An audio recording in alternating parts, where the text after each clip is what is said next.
New Zealand بمقابلہ Pakistan ہم match ہار گئے، لیکن افتخار احمد نے ہمارے دل جیت لیے ہیں۔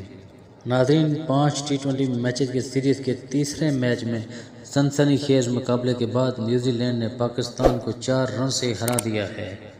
پاکستان کی پوری ٹیم 164 رنز کے ہدف کے تعاقب میں 159 رنز پر ڈھیر ہو گئی۔ ناظرین، لاہور میں کھیلے گئے میچ میں نیوزی لینڈ نے پاکستان کے خلاف پہلے بیٹنگ کرتے ہوئے مقررہ 20 اوورز میں 5 وکٹوں کے نقصان پر 163 رنز بنا کر گرین شرٹس کو جیت کے لیے 164 رنز کا ہدف دیا تھا۔ پاکستان کی اننگ کا آغاز مایوس کن ہوا جب دوسرے اوورز میں ہی کپتان بابر اعظم صرف 1 رنز بنا کر ایڈم ملن کی گیند پر کیچ آؤٹ ہو گئے۔ ناظرین، اس کے 1 اوور بعد ہی محمد رضوان بھی صرف 6 رنز پر رن آؤٹ ہو گئے۔ پاکستان کے اوپنر 17 کے مجموعی سکور پر پویلین لوٹ چکے تھے۔ ان کے بعد آنے والے کھلاڑی سائم ایوب بھی 10 رنز بنا کر نشیم کی گیند پر لیتھیم کے ہاتھوں آؤٹ ہوئے۔ اس طرح 7ویں اوورز میں 39 رنز کے مجموعے پر پاکستان کی 3 وکٹیں گر چکی تھیں۔ نیوزی لینڈ کے بولرز نے پاکستان اننگ کے آغاز میں ہی جلدی وکٹیں لے کر گرین شرٹس پر دباؤ بڑھا رکھا تھا۔ ناظرین، فخر رحمان بھی 9ویں اوور میں اسپنر رمضرہ کی گیند پر وکٹ کیپر کے ہاتھوں 17 رنز بنا کر اسٹمپ آؤٹ ہو گئے، جبکہ ان کے بعد آنے والے عماد وسیم محض 3 رنز بنا کر رمضرہ کی گیند پر نیشم کے ہاتھوں کیچ آؤٹ ہو کر چلے گئے۔ پاکستان کی 5ویں وکٹیں صرف 55 رنز بنا کر گر گئی تھیں۔ اس کے بعد بھی کیویز بولرز نے پاکستان کے بیٹسمین پر دباؤ بڑھائے رکھا۔ 12ویں اوور کی آخری گیند پر شاہین آفریدی بھی سوڈئی کی گیند پر LBW آؤٹ ہو کر پویلین لوٹ گئے۔ انہوں نے صرف 6 رنز بنائے۔ اس وقت تک پاکستان 64 کے مجموعی سکور پر 6 وکٹیں گنوا بیٹھا تھا۔ اگلے آؤٹ ہونے والے کھلاڑی شاداب خان تھے، جو 15ویں اوور کی پہلی گیند پر تیز کھیلنے کی کوشش میں ایڈم ملن کی گیند پر کیچ آؤٹ ہوئے۔ پاکستان نے 88 کے ٹوٹل پر اپنی 7ویں وکٹ گنوائی۔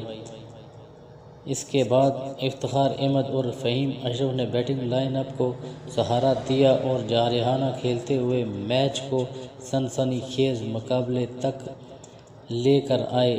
19ویں اوور میں فہیم اشرف 149 رنز کے مجموعے پر کیچ آؤٹ ہو گئے۔ انہوں نے 14 گیندوں پر 27 رنز بنائے۔ انہیں ہنری نے اپنا شکار بنایا۔ پاکستان کو آخری اوور میں جیت کے لیے 15 رنز درکار تھے۔ پاکستان کی جانب سے سب سے نمایاں اننگ افتخار احمد نے کھیلی، جنہوں نے میچ میں جان ڈالتے ہوئے صرف 20 گیندوں پر اپنی نصف سنچری مکمل کی۔ انہوں نے 6 چھکوں کی مدد سے 24 گیندوں پر 60 رنز بنائے۔ وہ میچ کے آخری اوور میں اس وقت آؤٹ ہوئے جب پاکستان کو جیت کے لیے 2 گیندوں پر 5 رنز درکار تھے۔ ان کے بعد پاکستان کے آخری آنے والے کھلاڑی حارث رؤف نے آخری گیند پر چھکا لگانے کی کوشش کی، لیکن وہ گیند کو باؤنڈری کے باہر پھینکنے میں ناکام رہے اور آخری وکٹ پر گنوا بیٹھے۔ ناظرین، نیوزی لینڈ کی جانب سے کپتان ٹام لیتھم نے 64 رنز کی اننگ کھیلی، جبکہ ان کے علاوہ ڈیری مچل 33 اور 17 رنز بنا کر نمایاں رہے۔ نیوزی لینڈ کی جانب سے اننگ کا آغاز مایوس کن رہا اور کیویز کے اوپنر چیڈ بو 7 رنز بنا کر بولڈ ہو گئے۔ دوسرے آؤٹ ہونے والے کھلاڑی ویل ینگ تھے، جو 17 رنز بنا کر شاداب خان کی گیند پر وکٹ گنوا بیٹھے۔ پاکستان کی جانب سے فاسٹ بولر شاہین شاہ آفریدی اور حارث رؤف نے 2 وکٹیں حاصل کی، جبکہ 1 wicket leg spinner Shadab Khan نے حاصل کی۔ ناظرین، پاکستان کی ٹیم میں ایک تبدیلی کی گئی ہے۔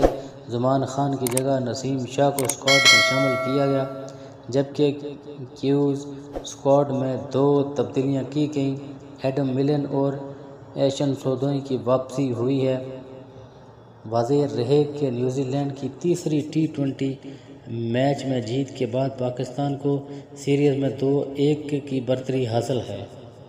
ناظرین، پاکستان اور نیوزی لینڈ کے درمیان کھیلے گئے میچ میں پاکستان کی بیٹنگ لائن مکمل طور پر ناکام ہونے کے بعد جب افتخار احمد نے میچ کے آخری 5 اوور میں جارحانہ کھیل پیش کیا تو پاکستان کرکٹ شائقین کو جیت کی امید ہونے لگی۔ افتخار احمد نے تیز کھیلتے ہوئے کیوز بولرز کی لائن اور لینتھ کو خراب کر کے رکھ دیا اور صرف 20 گیندوں پر اپنی نصف سنچری مکمل کی۔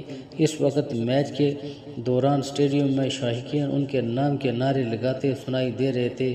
بلا شبہ اگر آج کے میچ میں پاکستانی بیٹنگ کی بات کی جائے تو افتخار احمد کی اننگ بہترین تھی۔ وہ مشکلات حالات سے نکال کر ٹیم کو فتح کے بہت قریب لانے میں کامیاب رہے، لیکن آخر کار انہیں بھی آؤٹ ہونا پڑا۔ اس طرح نیوزی لینڈ نے تیسرا میچ جیت کر اپنی فتح کا آغاز کیا۔ ناظرین، اگر آپ چینل پر نئے ہیں تو چینل کو سبسکرائب کرنا نہ بھولیں اور ساتھ ہی لگے بیل آئیکن کو دبا کر دیں تاکہ ہماری ہر آنے والی نئی ویڈیو آپ تک بر وقت پہنچ سکے۔ ناظرین، اپنا بہت سارا خیال رکھیے گا۔ ملتے ہیں نیکسٹ ویڈیو کے ساتھ۔ اللہ نگہبان۔